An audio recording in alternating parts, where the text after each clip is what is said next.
দেশকেই বিপদে ফেলেছে Bharat.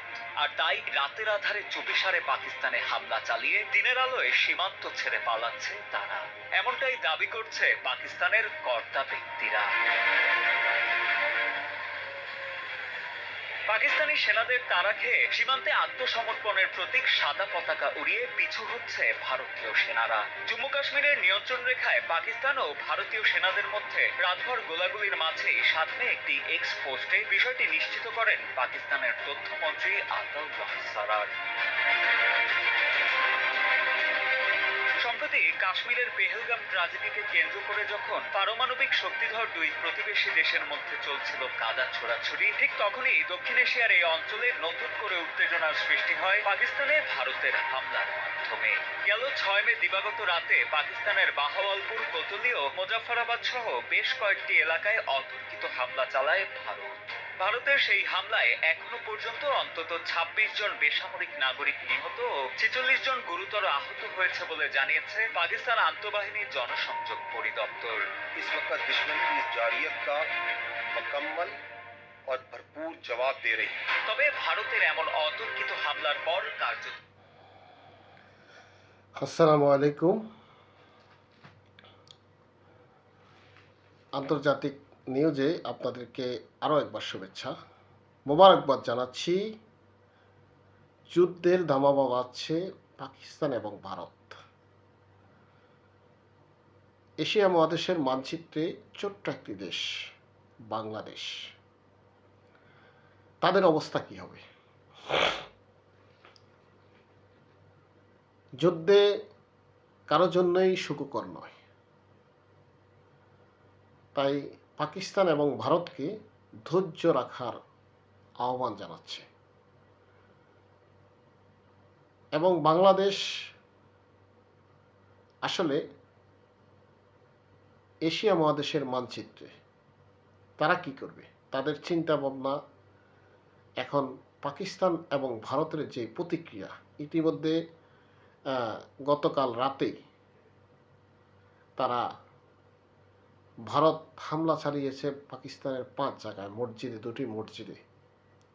BBC report থেকে আমরা যেই তথ্য উপত্য পাচ্ছি, সেখানে অনেক লোক নিহত হয়েছে, আহত হয়েছে এবং বাড়িঘরও ধ্বংস হয়েছে। ইতিমধ্যে ভারতেরও অনেকগুলো ধ্বংস হয়েছে। তো আসলে বাংলাদেশের মানুষ হিসাবে আমাদের ভিউটা কি থাকবে? পাকিস্তান আমাদের পার্শ্ববর্তী দেশ, ভারতও আমাদের পার্শ্ববর্তী দেশ, এশিয়ার মধ্যে 2টি দেশই পাশাপাশি। এখন ভারতের যে কাশ্মীরের যেই প্রবলেমটা, সেখানে ভারত দায়ী করছে পাকিস্তানকে। তবে মধ্যস্থতাকারী হিসাবে বাংলাদেশ এবং বহির্বিশ্বে ইতিমধ্যে বিশ্বমোড়লরা এই ব্যাপারে কথা বলছে। প্রতিক্রিয়া জানিয়েছেন বিশ্ব নেতারা। মার্কিন প্রেসিডেন্ট ডোনাল্ড ট্রাম্প বলেছেন, এটি খুবই লজ্জাজনক। ভারত পাকিস্তান বহু বছর, বহু দশক ধরে লড়াই করে আসছে। তিনি আশা করেন এই সংঘাত খুব তাড়াতাড়ি শেষ হবে। জাতিসংঘ মহাসচিব অ্যান্টনিও গুতেরেস বলেছেন, ভারতের সেনা অভিযান আন্তর্জাতিক সীমান্ত এবং নিয়ন্ত্রণ রেখা অতিক্রম করেছে। এতে তিনি গভীর উদ্বিগ্ন। তিনি উভয় দেশের প্রতি সর্বোচ্চ ধৈর্য দেখানোর আহ্বান জানিয়েছেন। ভারত ও পাকিস্তানের মধ্যে সামরিক সংঘাতের ঝুঁকি বিশ্ব আর বহন করতে পারবে না বলেও উল্লেখ করেন জাতিসংঘ মহাসচিব। সংযুক্ত আরব আমিরাতের উপপররাষ্ট্রমন্ত্রী শেখ আব্দুল্লাহ বিন জায়েদ আল নাহিয়ান বলেছেন, ভারত পাকিস্তান যেন এমন কোনো পদক্ষেপ না নেয় যা আঞ্চলিক ও বৈশ্বিক শান্তির জন্য হুমকি হয়ে দাঁড়ায়। সংকট মোকাবিলায় কূটনীতি ও সংলাপই সবচেয়ে কার্যকর উপায়।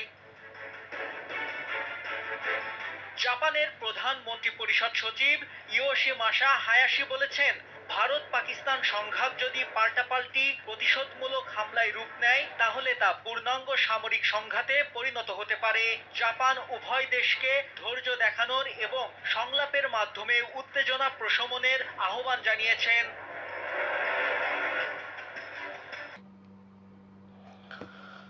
ধন্যবাদ। আমরা বিশ্ব নেতাদের কথা শুনলাম। ইতিমধ্যে তুরস্ক বলছে যে এই হামলায় আসলে দুটি পক্ষেরই সমস্যা হবে।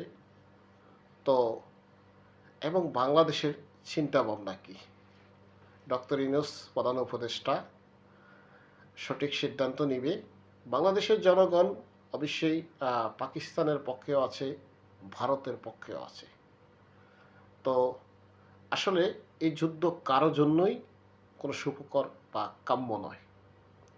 আশা করি তারা ধৈর্য ধরবেন এবং আমরা চাচ্ছি যে পৃথিবীর কোনো দেশেই আর যেন যুদ্ধ ও সংঘাত না হয় এবং যুদ্ধে সেই দেশের এবং যে দেশের সাথে যুদ্ধ হয় সে দেশের নারী এবং পুরুষ এবং শিশুরা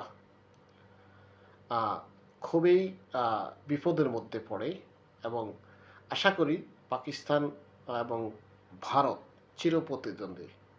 তারা ধৈর্য ধারণ করবে এবং শীঘ্রই এই সংঘাত অবসান ঘটবে। সকলকে আন্তর্জাতিক সংবাদে আরও একবার মোবারকবাদ জানাই। সকলে ভালো থাকবেন। আসসালামু আলাইকুম ওয়া রাহমাতুল্লাহি ওয়া বারাকাতুহু।